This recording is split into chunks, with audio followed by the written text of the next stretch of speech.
देश में रसोई गैस का बड़ा संकट आने वाला है। गैस एजेंसियों के बाहर लंबी लंबी कतारें, लोगों की बढ़ती परेशानी और अब इस मुद्दे पर सांसद चंद्रशेखर आजाद ने सीधे प्रधानमंत्री नरेंद्र मोदी से जवाब मांग दिया।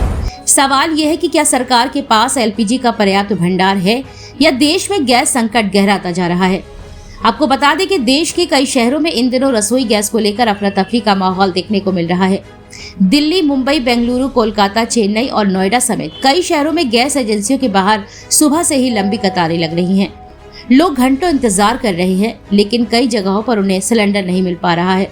महिलाएं और बुजुर्ग भी लाइन में खड़े दिखाई दे रहे हैं। इस संकट के पीछे सबसे बड़ी वजह अंतर्राष्ट्रीय हालात बताए जा रहे हैं। दरअसल भारत दुनिया का दूसरा सबसे बड़ा एलपीजी आयातक देश है और यहाँ की बड़ी मात्रा में गैस विदेशों से आती है।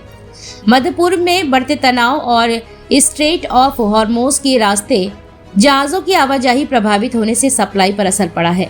बताया जा रहा है कि इस रास्ते से आने वाली गैस की खेप में देरी के कारण कई जगह सप्लाई धीमी पड़ गई है। कॉमर्शियल गैस सिलेंडर की कमी का असर होटल और रेस्टोरेंट पर भी पड़ रहा है। कई जगहों पर ढाबे और रेस्टोरेंट ने अपना मेन्यू सीमित कर दिया है। बड़ा पाव, डोसा, पराठा जैसी चीजें कई दुकानों पर बंद कर दी गई हैं। कुछ लोग अब इंडक्शन कुकटॉप या फिर केरोसिन का सहारा लेने को मजबूर है।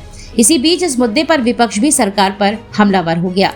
सांसद चंद्रशेखर आजाद ने प्रधानमंत्री नरेंद्र मोदी के बयान पर प्रतिक्रिया देते हुए सवाल उठाया है कि क्या सरकार के पास एलपीजी का पर्याप्त भंडार है। उन्होंने कहा कि अगर अंतर्राष्ट्रीय हालात की वजह से संकट पैदा हो रहा है तो सरकार को जनता के सामने पूरी पारदर्शिता रखनी चाहिए।